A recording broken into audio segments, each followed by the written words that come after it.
want to. Hey, Cody, how you doing? Nice to see you. Welcome to Spokane. All right. If you'll go ahead and open up your Bible to the book of Ruth. Remember, it comes right after Judges and before 1 Samuel, which is correct in its historical sequence. Let's have a brief word of prayer, and then what we'll do is, I'll explain what we're going to do. Okay. Dear gracious Heavenly Father, we thank you for the opportunity to gather here tonight. We thank you for this fantastic book with so many marvelous truths to mine. And we pray, Lord, that we might be able to mine them out and see tremendous application, not just in our personal life, but what you are about in history, what you are accomplishing at this time in history, which to a great extent was unknown to those who actually went through these events.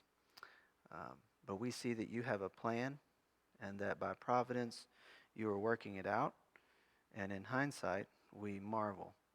And I pray that through this each of us realizes we're also a part of the plan of God, that your providence is at work in our life, and that in the end, when all is said and done, we will also marvel. And so we thank you for this book and appreciate that you captured it in the canon of Scripture, untouched by human fallibility, so that we could have the truth of the Word of God. And we pray as we study it tonight, our minds will be refreshed with everything that's transpired in this book, and that once more it will become anew and fresh and joyful for us. And I ask these things in Jesus' precious name. Amen. Okay, tonight we're going to sort of get to the conclusion of Ruth. And the way to do that, since we've been out of it so long, is to kind of do a walkthrough. And I'm just going to make some comments as we walk through, and then we're going to finish with the climax and the conclusion. And the reason we're doing it this way is because this is narrative, biblical narrative, and the intent of the author of narrative is that he shows us what he wants us to see, when he wants us to see it, in a specific order, in order to have a calculated effect on us, the audience. So let's just start again in chapter 1. And it won't take us but 20 or 25 minutes to get through the story, and then I'll exposit the climax and conclusion. Now, it came about in the days when the judges governed. So this was the period of the judges, the previous book, right? After Joshua and the people came into the land, there was about 300 or 400 years where the judges ruled. It was during this time period that there was a famine in the land, and a certain man of Bethlehem in Judah went to sojourn in the land of Moab with his wife and his 2 sons. And the name of the man was Elimelech. Okay, now his name, I have concluded, is significant, the meaning of it. His name means God is king. God is king. But he lives in a period of the judges when there was no king recognized in Israel. And this man, whose name is God is king, does not recognize God as king. He leaves the land of Israel and goes to the land of Moab, where Chemosh is God, the Moabite God, okay? And the verse goes on to say the name of his wife is Naomi. The names of his 2 sons were Mahlon and Chilion. They were Ephrathites of Bethlehem in Judah. That's a small village outside Bethlehem in the tribal allotment of Judah.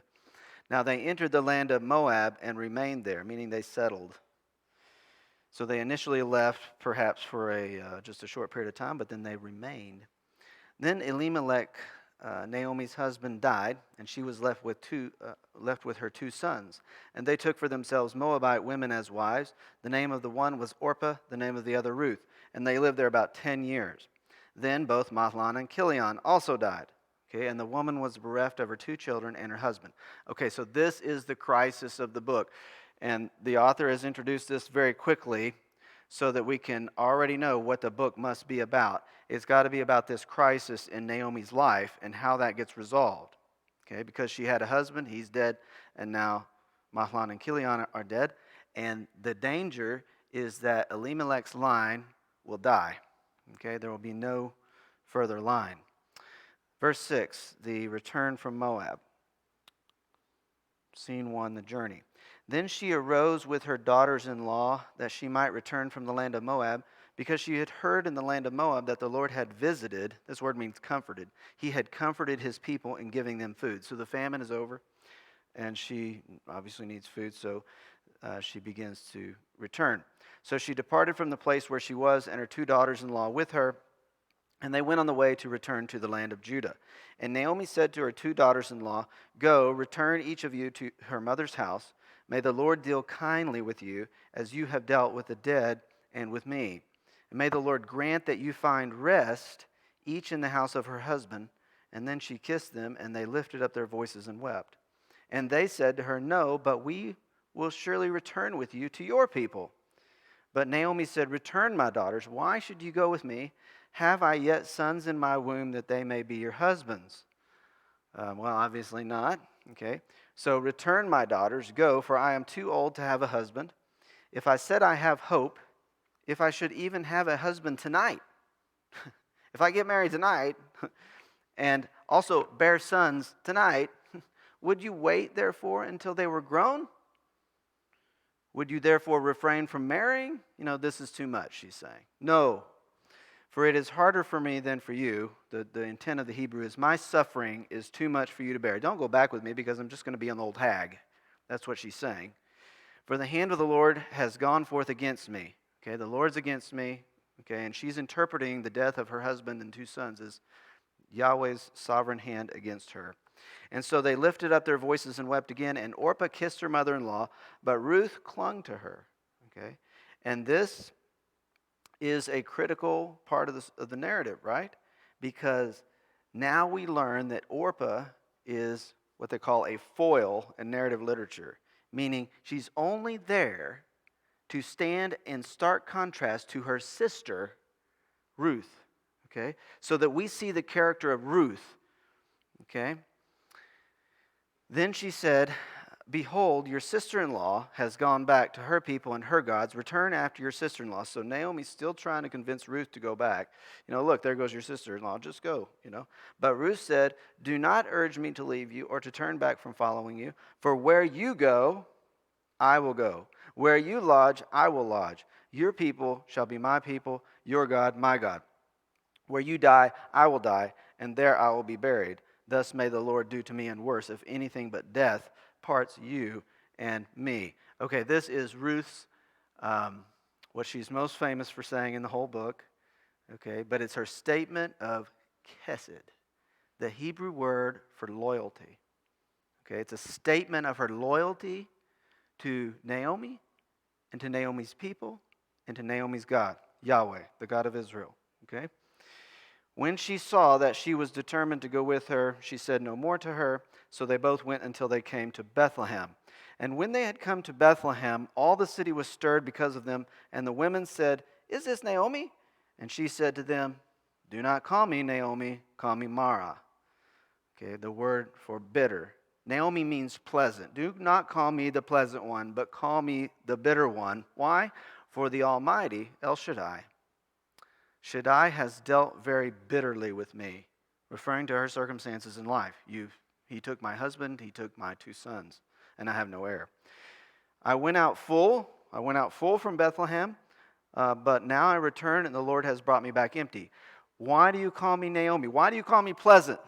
Since the Lord has witnessed against me, and the Almighty has afflicted me.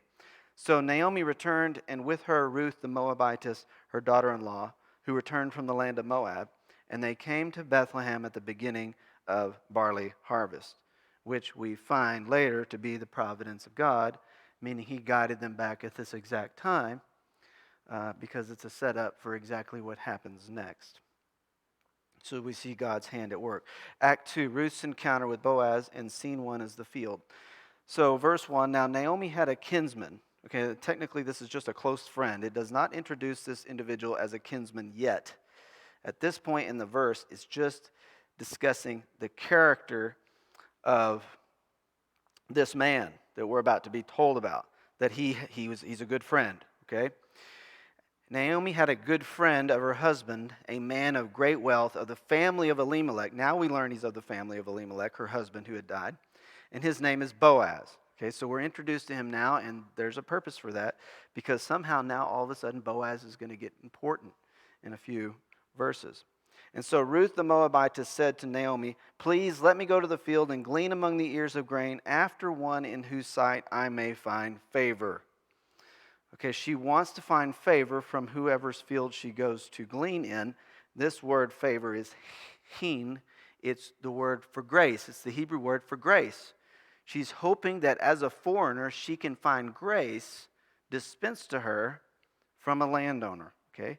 And Naomi said to her, "Go, my daughter." So she departed, and she went and gleaned in the field after the reapers, and she happened, okay, and the Hebrew says, she chanced upon chance. Okay? She chanced upon chance to come into the portion of the field that belongs to Boaz. Now, obviously, we're to understand that it wasn't really chance. The whole point is not chance, but providence. Right? By the providence of God, this woman just happens to end up gleaning in the field of Boaz, who we already know from verse 1 was of the family of Elimelech, right? So we're all excited as we read and see what transpired. Verse 4, they have their encounter, their first encounter. "Now behold, Boaz came from Bethlehem and said to the reapers, 'May the Lord be with you.' And they said to him, 'May the Lord bless you.'" So he's speaking to his employees, and they're responding to their boss, and it's a very cordial relationship.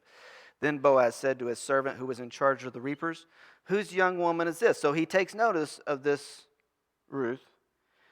And the question, whose young woman is this, that meaning who does she belong to, is a question in patricentric cultures of who provides for her, who gives her security. Okay? Whose home is she from? It'd be like saying today, well, whose family is she from? What's the family? Okay? The servant in charge of the reapers replied, "She is the young Moabite woman who returned with Naomi from the land of Moab." And she said, "Please let me glean and gather after the reapers among the sheaves." And thus she came and has remained from the morning until now. And she's been sitting in the house for a little while. Okay, now he's not very positive. The servant is not very positive about this girl. He's like, oh, she even wants to gather among the sheaves. I mean, who does she think she is? Nobody does that. Okay? You gather what's dropped, but you don't go to the bundled up sheaves and get that. Okay? So he's really negative toward her. He even calls her, this Moabite woman. We learn at this point that this guy is a foil for Boaz. In other words, the only reason this guy is in the story is to provide a sharp contrast with the character of Boaz and how he treats Ruth. So let's see how he treats her. Verse 8, "Then Boaz said to Ruth, 'Listen carefully, my daughter.'" Okay, just think of the grace that was extended there, referring to a Moabite, a foreigner, as his daughter. Okay? And then he says, "Do not go to glean in another field. Furthermore, do not go on from this one, but stay here with my maids." That's more grace, right? And what did she want? What did she hope for? That she would find grace in the field that she went to glean. Verse 9, he goes on, "Let your eyes be on the field which they reap and go after them. Indeed, I have commanded the servants not to touch you." Okay, that's more grace. This was the time of the judges, where every man did what was right in his own eyes. So they're going to take advantage of any foreign girl they can find. But he commanded him not to touch her. "When you are thirsty, go to the water jars and drink from what the servants draw." Again, this was not typical. In that position as a foreigner, you brought your own water. Bring your own water jug. We're not going to do it for you. Okay? But he says, just go get whatever you want. This is grace. "Then she fell on her face. She bowed to the ground and said to him, 'Why have I found favor?'" See, she knows this is very irregular. "Why have I found favor? Why have I found grace in your sight that you should take notice of me, since I am a foreigner?" And Boaz replied to her, "All that you have done for your mother-in-law after the death of your husband has been fully reported to me." He already knew. "And how you left your father, left your mother, and the land of your birth, the land of Moab, and you came to a people that you did not previously know." Okay. So what Boaz knew about her told him a lot about her character, that she had chesed.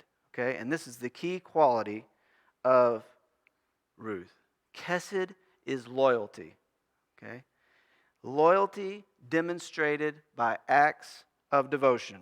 And she was loyal to Naomi, and he knew that, and he now prays in verse 12 that the Lord reward her work and her wages be full from the Lord, the God of Israel, under whose wings she had come to seek refuge. And if you know more of the story, you know, my goodness, did he realize really how much he said in that verse and how he would have to be a part of fulfilling all of this, okay?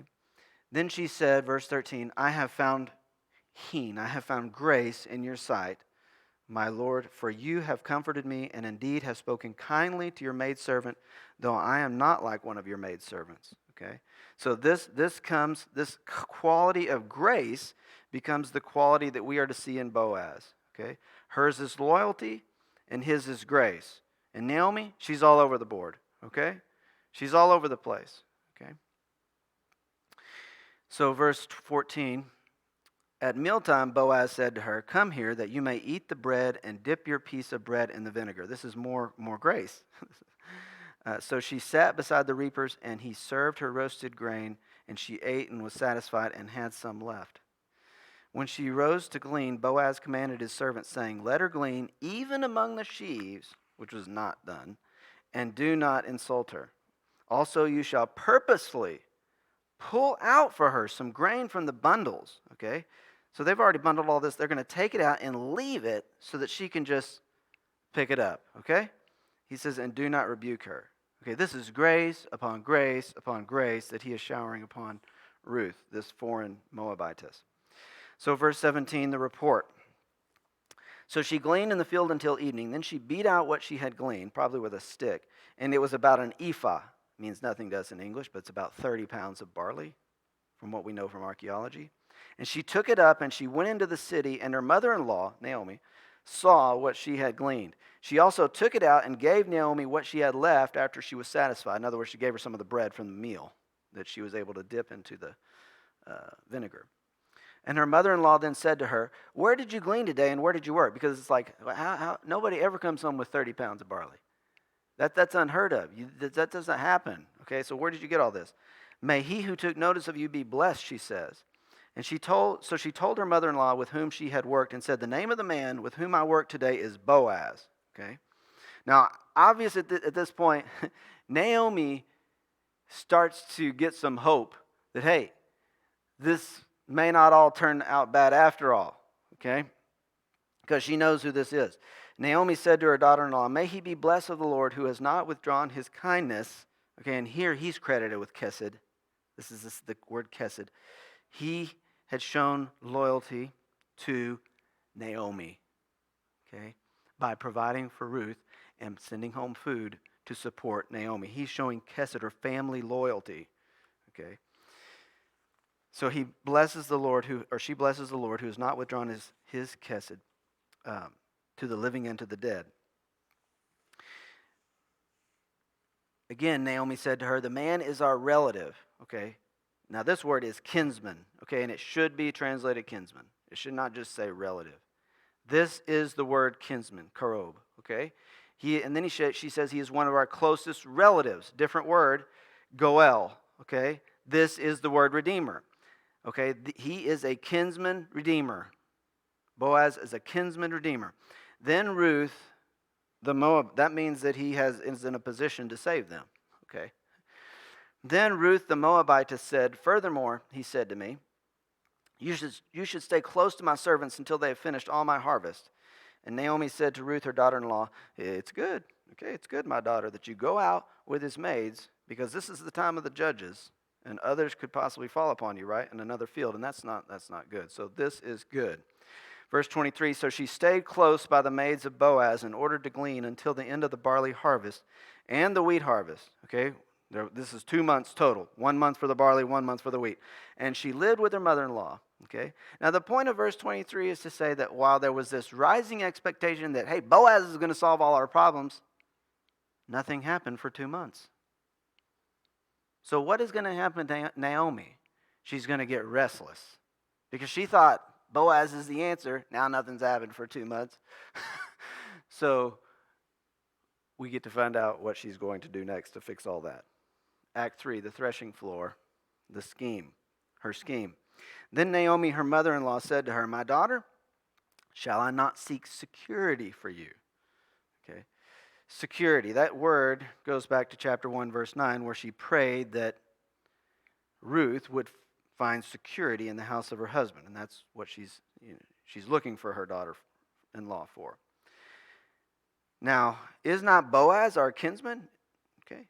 This word is just relative, really. So, is not Boaz our relative, with whose maids you were? Behold, he winnows barley at the threshing floor tonight. So she knew his plans. She knew what time of year it was. She knew what was going on down at the threshing floor. And she knew he was going to be there. So, what are you going to do, Ruth? You're going to wash yourself, therefore, anoint yourself, put on your perfume, put on your best clothes. Okay, you're going to get all cute, dolled up, and go down to the threshing floor. Okay, this woman was smart, right? I mean, do not make yourself known to the man until he has finished eating and drinking. It shall be when he lies down that you shall notice the place where he lies, and you shall go and uncover his feet and lie down. Then he will tell you what you shall do. Okay, now this was a very dangerous plan,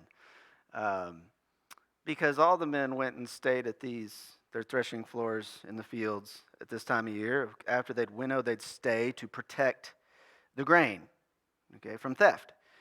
But the harlots knew that they were out there too, and so they would go out and elicit, these and take opportunities. And Ruth could very well be mistaken for one of these. Okay, so this is a really dangerous scheme that Naomi has laid out. But verse 5, her response, Ruth said to her, "All that you say I will do." Why? Because she is loyal to Naomi. Where you go, I will go. Where you lodge, I will lodge. Your people, my people. Your God, my God. Where you die, I will die. Okay, whatever she says she's going to do, okay? She's loyal. So she went down to the threshing floor and did according to all that her mother-in-law had commanded her. Scene 2, verse 7, the threshing floor. When Boaz had eaten and drunk and his heart was merry, he went to lie down at the end of a heap of grain, and she came secretly and uncovered his feet and lay down. Okay? It happened in the middle of the night that the man was startled. That Hebrew word means shivered. Okay, he got cold. He shivered, and he bent forward. Why? To get the blanket over his feet, right? But when he did, behold, a woman was lying at his feet. Behold means surprise, okay? He was surprised. Now, how do you know it was a woman? Well, I don't know. Maybe he smelled her perfume, okay? Or maybe he could see her form. But he knew she was a woman, but he didn't know who. So he said, verse 9, "Who are you?" And she answered, "I am Ruth, your maid. So spread your covering over your maid, for you are a close relative." Okay, now what is this? What is she asking him to do? Okay, so technically in the Hebrew it says, "Spread your wings over your maid." In the previous chapter, Boaz said, "You have come to take refuge under the wings of Yahweh." And now she says, "I would like to take refuge under your wings." Okay? Under the wings is a place of protection. She's asking for security. She's saying, "Will you marry me?" in 21st century language. Marry me. Will you marry me? She's making a proposal. Okay? So then he said, or then she said, "For you are a close relative." You're in a position where if you marry me, this will provide a redeemer for Naomi, and that family lineage can go on. Okay? That would solve the crisis of the book, right? Then he said, "May you be blessed of the Lord, my daughter. You have shown your last kindness, your last chesed, your last loyalty to Naomi to be better than the first by not going after young men, whether poor or rich." Now, she could have gone after anyone. This guy's probably 45 or 50. He's like my age. He's like, I don't know about that guy, but there's a lot of, good-looking guys around there she could have gone for, okay?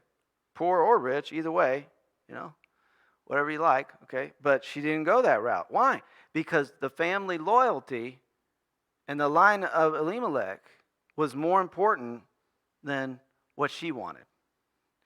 "Now, my daughter, do not fear. I will do for you whatever you ask, says Boaz, for all my people in the city know that you are a woman of excellence. A woman of excellence, or what is sometimes commonly called the noble woman of Proverbs 31. This is the only other place that this is used outside of Proverbs 31. Okay, and that's why the rabbis actually take the book of Ruth, and in their Tanakh, in the Hebrew Old Testament, it's after Proverbs 31 and before Ecclesiastes. That's where they put the book. Because they said the Proverbs 31 is about Ruth. I don't think it is, but nevertheless, she is the type of woman like a Proverbs 31. Okay, and everybody knew that. All the people there in Ephrathah of Bethlehem knew that. Verse 12. Verse 12. Now it is true, says Boaz, I am a close relative. I am a Goel, a redeemer. Okay. However, there is a redeemer closer than I. Oh, really? See? This blows everything. We thought, oh, we got a problem. The solution's going to be solved. Boaz is the answer. Now we find out he may not be the answer. But he says, verse 13, remain this night, stay here at the threshing floor. When morning comes, if he will redeem you, good. Let him redeem you. But if he does not wish to redeem you, then I will redeem you as the Lord lives. So lie down until morning. It wasn't safe to go back anyway, so just stay here till morning. So she lay at his feet until morning and rose before one could recognize another. And he said, let it not be known that the woman came to the threshing floor. In other words, you're going to go back now. Again, he said, give me the cloak that is on you and hold it. So she takes the cloak off, she holds it, and he measures out 6 measures of barley, okay, and laid it on her, okay. Now that's about 18 pounds. It's probably the measure was an omer, about 18 pounds. Then she went into the city, so she can have an excuse. I was getting some barley. When she came to her mother-in-law, she said, how did it go, my daughter? I can only imagine this Naomi probably walked the floor all night, probably paced the floor. How did it go? And she told her all that the man had done for her. She said, these 6 measures of barley he gave to me, for he said, do not go to your mother-in-law empty-handed. And you think, well, is that really what you think is the most important thing? But anyway, that's what she says. Then she said, wait, my daughter, until you know how the matter turns out, for the man will not rest until he has settled it today. So she sees in Boaz, he's going to take care of business. So chapter 4, now Boaz went up to the gate, and he sat down there. And behold, the close relative, the Goel, of whom Boaz spoke, was passing by. Now, in other words, he sat down and helped. Well, here comes the guy. It's providence again. He just happened to come by. Is that chance or is that providence? It's providence, okay? And he said to him, turn aside, friend. The Hebrew means, Joe Schmo. We're getting introduced to another character here. He's not going to be named because his name is not going to go down in history. He's not going to be remembered, okay? He's going to be forgotten, okay? But he's a foil for Boaz. Because what this man won't do, we'll see that Boaz will do, and it makes Boaz's character shine. So he says, sit down here, Joe. And he turned aside and sat down. And he took 10 men of the elders of the city, and he said, sit down here. So here come the 10 elders. They sit down. They're going to be witnesses. And then he said to the Redeemer, the closest Redeemer, Naomi, who has come back from the land of Moab, has to sell the piece of land which belonged to our brother Elimelech. Okay? She had to do this because she couldn't technically own the land. There was no male. Women couldn't own the land in the laws of Israel, so she's going to have to sell it and live off the proceeds. Okay? So I thought to inform you, verse 4, saying, buy it before those who are sitting here and before the elders of my people, and if you will redeem the land, redeem it. But if not, tell me, so I may know, for there's no one but you to redeem it, and I am second. I am after you. Okay, and the man said, I will redeem it. So he's going to pay the price for the land. Okay, and Naomi will get to keep the land. Okay. Then Boaz said, now don't forget this part, he says, on the day you buy the field from the hand of Naomi, you also have to acquire Ruth the Moabitess, the widow of the deceased, in order to raise up the name of the deceased on his inheritance. Okay, and the closest redeemer, verse 6 said, I cannot redeem it for myself because that would jeopardize my own estate. Redeem it for yourself. You may have my right of redemption, for I cannot redeem it. Now, he wouldn't go that far. He felt that it would put in jeopardy his own estate, his own inheritance, so he wouldn't go that far. Okay, and Boaz has kind of set the whole thing up legally where this would be the likely outcome. Okay? And so he's going to allow Boaz the right to redeem. Verse 7. Now this was the custom in former times in Israel, the redemption and the exchange of land to confirm any matter. A man would remove his sandal and give it to another, and this was the manner of attestation in Israel. So the closest relative said to Boaz, buy it for yourself, and he removed his sandal. So Joe Schmo took off his sandal and gave it to Boaz, and then he set off to go to Payless and get another sandal, right? I mean, it had to be tough, like, now I know what I'm doing today. Got to go shoe hunting. Verse 9. Then Boaz said to the elders and all the people, you are witnesses today that I have bought from the hand of Naomi all that belonged to Elimelech and all that belonged to Chilion and Mahlon. Okay. Moreover, I have acquired Ruth the Moabitess, the widow of Mahlon, to be my wife in order to raise up the name of the deceased on his inheritance, so that the name of the deceased will not be cut off from his brothers or from the court of his birthplace. You are witnesses today. And you can see there that his concern is from the family line. His concern is for dead people. And you will see that in this book, that Boaz and the men have this great concern for the name or reputation of those who have already deceased. Okay? Whereas the women have an interest in security, okay, throughout the book. Okay? And it's kind of fascinating to watch, the story that men are from Mars and women are from Venus. I mean, it's the same thing then as now. I mean, they have different thoughts, different thinking about it, different concerns. Okay? And that's a good thing. Okay, verse 11. All the people who were in the court and the elders said, we are witnesses. May the Lord make the woman who is coming into your home, make her like Rachel and Leah, the women who built the house of Israel. Let her be, and they knew who they're talking about. They're talking about Ruth the Moabitess. May she be on the same level, in the same importance as the matriarchs of Israel, Rachel and Leah. And Rachel's mentioned first, even though she was the younger sister. Why? Because Rachel was the one whose womb was closed. Rachel was the one who couldn't have children and was jealous of Leah, right? And who is the one here who hasn't been able to have children but Ruth? Married to Mahlon for 10 years and never once had any children. And so it's this connection with Rachel and Ruth, their barrenness, and the Lord opening their womb that's being emphasized here. But let her become as them, right? And may you achieve wealth in Ephrathah and become famous in Bethlehem, they say to Boaz. Little did they know how famous he would become. Moreover, may your house be like the house of Perez, whom Tamar bore to Judah. Okay, now that's all back in Genesis, right? Perez bore to Tamar and Judah. Now Tamar had married Judah's son Onan, and he was evil, so God struck him dead. So the brother of Onan took her under levirate marriage, took her to raise up offspring for Onan. But he was evil too, so God struck him down too. And so Judah said, okay, I have another son, okay, Shelah, and he's too young. He can't marry right now. So when he gets older, I'll give him to you, and then he can raise up offspring for his brothers, right? And then he grew up, and Judah didn't give Shelah to Tamar to marry her. So she disguised herself on the side of the road, and Judah came along. She disguised herself as a harlot.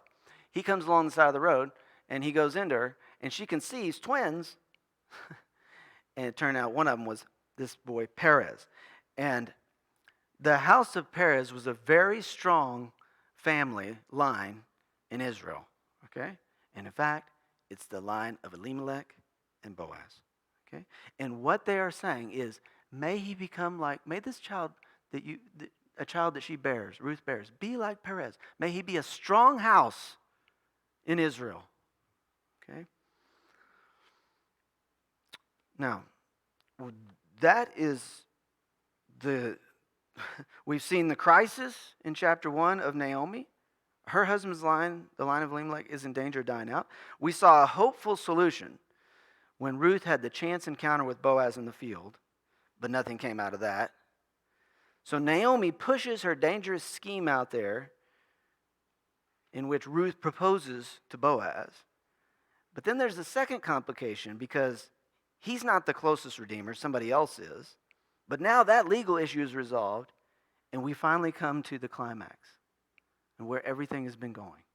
So verse 13.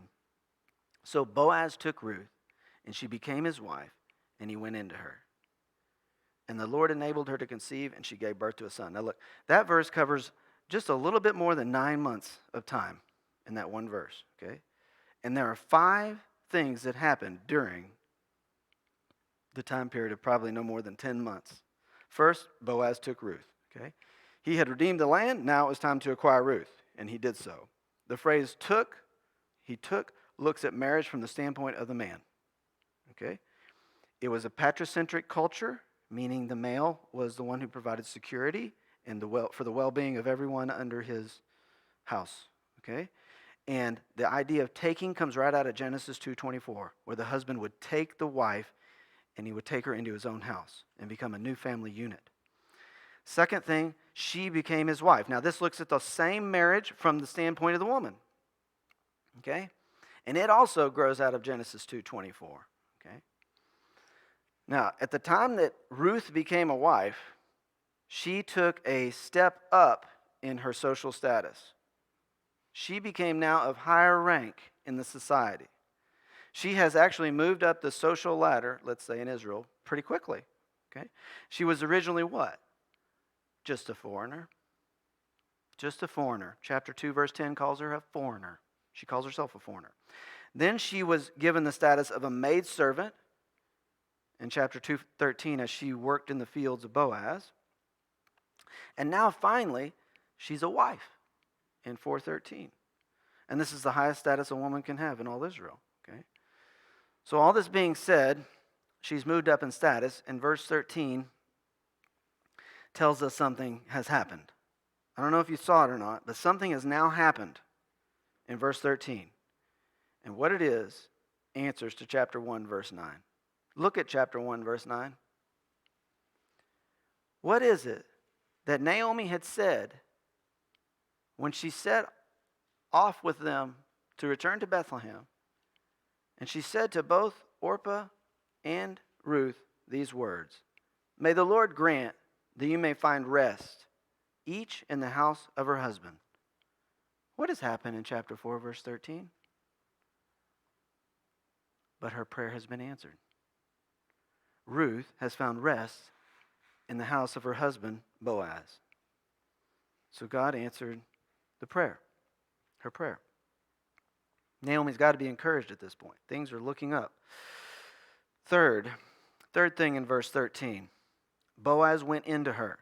Now, literally this refers to Boaz going into the bridal chamber, to Ruth's bridal chamber. But it's a euphemism. It refers to having marital relations, obviously. Fourth, what happened? The Lord enabled her to conceive. Now, are you kidding me? She was married to Mahlon for how many years? 10 years? How many times did she conceive over in the land of Moab with Mahlon under normal marital relations? Not once. Now, the very first night that they have marital relations, she conceives. Again, this is the providence of God at work. He wants this union, okay? And we'll try to explain all why next week when we get into all the fantastic things, okay? And the fifth thing is that she gave birth to a son, okay? The Lord had blessed the fruit of her womb, a son, okay? And of course, this is something that we wanted to happen if we've been following the story all along. Boy, I hope she has a baby. Well, here it is, okay? If it hadn't happened, I think we'd all be disappointed, okay? But the Lord, you see, the Lord was at work at this time in history to solve Naomi's crisis, okay? Her crisis is there's no heir. The danger is the line of my husband, Elimelech, it's going to die out, okay? But if you just look at this one verse and this quick succession of events, you see the Lord is on the move. I mean, this all happened. They got married. He went into her. She got pregnant. She had a son. And not much more than 9 months, okay? So in verse 14, then the women said to Naomi, "Blessed is the Lord who has not left you without a redeemer today, and may his name become famous in Israel." Okay? So upon giving birth to a son, the local women of Ephrathah said to Naomi, look, they didn't say to Ruth. They said to Naomi, okay, blessed is the Lord who has not left you, Naomi, without a redeemer today. See, they saw Naomi's plight. They saw the whole problem. She came back from Bethlehem. She's like, don't call me Naomi. Don't call me pleasant. Call me bitter. I'm bitter at God. See? So they knew her problem. They knew her issue. This woman down the street has this issue. Okay? But now they see what? Hey, the Lord solved her issue. Okay? So blessed is the Lord. He hasn't left you without a redeemer today. See?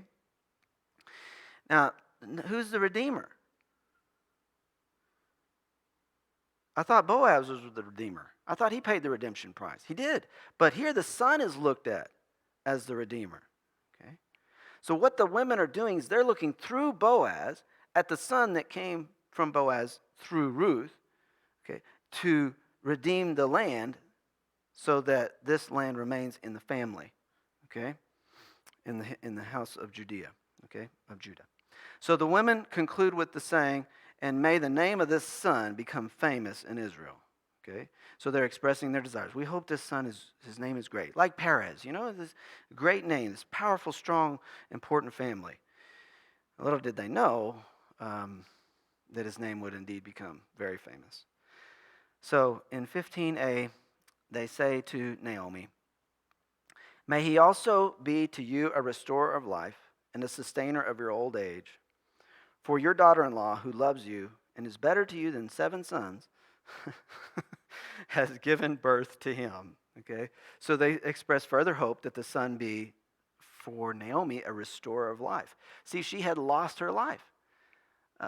Any one of us who puts ourselves in Naomi's shoes, and you're married, and you have 2 sons, and your husband dies, and then 10 years later your sons die, can realize that you've lost your life. You've lost everything that meant anything to you. But what is happening here is her life is going to be restored by this son. They're saying, may he restore your life. She had a drab life. It was no fun, see?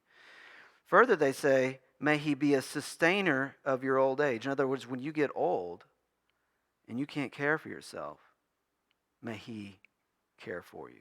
Okay? For her daughter-in-law, Ruth, who loves you, okay, is better to the, in fact, better to you than 7 sons, has given birth to this son. I mean, this Ruth, she's something else, isn't she? Her loyalty. See, it says love. She loves you. But the Hebrew concept of love isn't like, I just feel a certain way about you. Nah. Blah, blah, blah, blah. Okay? It's loyalty. Okay? This woman has loyalty to Naomi. Okay? It's not a thing you say to somebody. It's just a thing you show somebody by your acts, what you do. Okay? These people had character. So Ruth loved her. Okay? She returned with her from Moab. She went into the fields to get food for her. She agreed to a crazy dangerous scheme. Okay? She agreed to marry a family relative who was much older than her in order to raise up offspring for the deceased. Clearly, she has loyalty to Naomi. Now, that's what made her better to Naomi than 7 sons. That kind of loyalty. You can say, but 7 sons, what a blessing. Yeah, but one daughter-in-law who shows this kind of loyalty is better. That's a remarkable statement about loyalty. Now, it's hyperbole, of course. It's over-exaggeration. But it's meant to portray Ruth and her loyalty in the highest terms possible, and to portray or bestow upon her the highest praise you can possibly bestow on a person.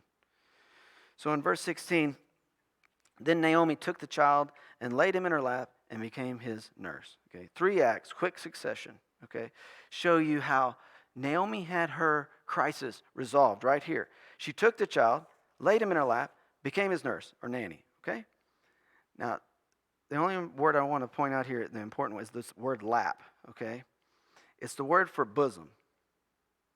Okay, it's the word for the bosom of a woman. Okay, now if you think back to Naomi, her bosom had been made empty by the death of her husband and 2 sons. She had no offspring. She had nothing. She had no hope, okay? But now what has the Lord done when she took this child into her bosom. The Lord has made her bosom full. She said earlier, she says, I went out full and I came back empty. But what has the Lord done? He's now made her full again. See, that's what's happening. He's resolved the crisis. So, verse 17, very interesting. The neighbor women gave him a name, saying, a son has been born to Naomi, so they named him Obed. Now, who was it who typically named a son? Oh, the neighborhood women? Hardly. Is that what happened after Jesus was born? Hey, what do you guys think? What do y'all want to call him? No, that didn't happen. It usually was the father who did this, right? And I'm sure that Boaz gave his approval, but the naming of the son came from the neighbor women, okay? And they chose this name Obed, okay? It doesn't mean go to bed or, bed, but sounds like that. But it sounds as if the name Obed is somehow related to what they said here. A son has been born to Naomi. But when you look up the name Obed, it simply means servant, okay? It means servant. What do they mean by this? Perhaps in their mind, this son had been born to serve Naomi. To serve Naomi, to resolve her crisis, to help her move from a state of emptiness to a state of fullness, okay? So they're looking at the son as the resolution of what we will just call, from now on, the existential crisis of the book. That is the moment-by-moment crisis. What's the issue in the book? The issue is what? That her bosom was empty, okay? And now it's resolved. Her bosom is full with this son, Obed, okay? Obed had served that function, and that's what his name means, serve. Now, perhaps that's why the women say something very strange in verse 17, and I wonder if you noticed it. Who did they say the son has been born to? Naomi. You say, what? Naomi didn't have no babies. Ruth had baby. Yeah, but somehow this son has been born to Naomi. How is that? Because he's the one who resolved her crisis. It's the son who resolved her problem. Now, it's at this point we say, well, that's it. The book it's over. The crisis was there. It's been resolved, okay? But it ain't over. That's what's so interesting. It's not over. Whoever wrote this book, we don't know the name of the author, but we know they wrote after the time of David, okay? Probably 200 or 300 more years had passed. Whoever wrote this looked back in history. They were able to see more than Naomi's existential crisis. They were able to see a long-term crisis that the whole nation of Israel was facing, and that the Lord was after resolving that crisis as well. Remember chapter 1? Remember the first verse of the whole book? It came about in the days of the judges. What is it about the days of the judges? That must be important. What it is that there was no king in Israel. What the book sets out to do is show that the bigger crisis than just Naomi's little situation was the crisis of the nation Israel without a king. And that through the son Obed would come the resolution to that crisis. Because the verse finishes that Obed became the father of Jesse, and he became the father of David. See, it was David who was the resolution to the nation's crisis of no king. Okay, let's stop there as far as dealing well with all this, because it's going to take an entire lesson to put all this together and show how the lives of Naomi and Ruth and Boaz and Obed contribute to the theme and message of what's really going on in this book. Okay, but what can we learn? Here's what we can learn. The first thing is this is a continuation of the study of God's providence. Okay? Providence is this. It's God's unseen hand in history that guides personal lives toward a conclusion that they can't see. Because it's out there. It's out in the future. You can't see what hasn't happened yet. But providence is working towards something beyond us. Okay? The book of Ruth is full of God's providence. Okay? In Act 1, When do Naomi and Ruth return to the land? It just happened to be the barley harvest. Who set that up? In Act 2, Ruth just chanced upon Boaz's field? Really? That just happened? Just randomly? Total circumstance? In Act 3, the success of Naomi's very dangerous scheme at the threshing floor. And now in Act 4, it gets quite overt, the providence of God, in that there's this miraculous conception of Obed through a woman who'd been married for 10 years and didn't have even one conception. The night she marries this guy, all of a sudden she's fertile myrtle, as we would say. Second, so this is a continuation of the study of God's providence, and we'll deal with that a lot more in the coming weeks. Second, the principle that I hope that you've already seen maybe, that all things work together for good, including adversities. Naomi, this gal experienced great loss, okay? But everything did work together for good in the end for Naomi, right? I mean, when the son was born, now she could see how it was all working. This is the great promise. It reminds us of the great promise, Romans 8:28, right? That all things work together for good to those who love God. I mean, there's a powerful challenge that's given to us here by Naomi, because we are challenged here to live our lives in light of the promise of Romans 8:28 and the scriptural example that proves it, which is not just Naomi, but it's Joseph, it's Job. I mean, we could go through all the stories of people who faced, in the first part of their life, great adversity, but in the end, it ended up good, okay? And that's what Romans 8:28 is saying. It says, you know that all things work. How do we know? Through our experience? No. No, you do not know through your experience, because you have not got to the end of your life yet. You know through the characters of Scripture, because it's a perfect passive. You have come to know it. Through the study of the characters of Scripture, you've come to know that God works all things together for good. You can't know it apart from that, okay, because your life is still a mess, like mine, okay? Naomi, she became bitter in her life because of her adversity, right? But in the end, she saw good. Now, how much easier would it have been for Naomi if she had just trusted the Lord all along, that he was going to work all this together for good in the end? See? And how much easier would it be for us if we would trust all along that God is working all things in our life together for a good end? How much easier would it be? Great lesson there. Third, God answers prayer. Verse 13 of chapter 4, Naomi's prayer was answered. Ruth did find rest in the house of her husband. Now, what's so interesting, though, is that Naomi's prayer was that Ruth find rest in the house of a Moabite husband. She's saying, get out of here. You girls go back. Find a husband among your own people who worship your own God. Okay? But is that how God answered the prayer? No. She found rest in the house of a Jewish husband who worshiped the one true God. Why? Because Ruth had said, I will not be satisfied with a husband from Moab. Why? Because your people, my people, your God, my God. She was a true believer. She was a believer. So God answered this prayer of Naomi, but he answered in ways that greater than she could ever imagine. Okay? Look, this is our God. When he answers prayer, he doesn't just, going to kind of, okay, give you kind of a little bit here and there, like we might be able to do. No, he's a God of infinite resources. And look what he's done here. Fourth thing, another challenge, the short-sightedness of humans, okay? All the neighbor women could see that Naomi, the bitter, okay, was now being made sweet again through the birth of Obed. Okay, they say, your crisis has been solved. The Lord solved it for you. Blessed be the Lord, okay?